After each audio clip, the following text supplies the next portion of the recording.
mga lods, gandang gabi sa inyo mga lods. Ito pala yung huli natin ngayong gabi.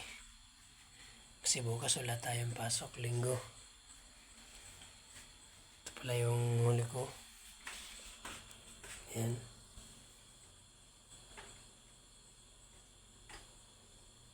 Ito pa.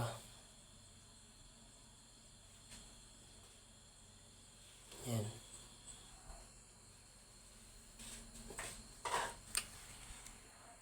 Kunti lang huli ko mga lods, pero may pang-ulam na. Libre na naman sa bilihin ng ulam. Mahal na ngayon ang kilo ng isda eh. Habang tumatagal, tumataas ang mga bilihin. Shoutout pala sa mga katrabaho ko dyan ha. Shoutout sa inyo. Shoutout sa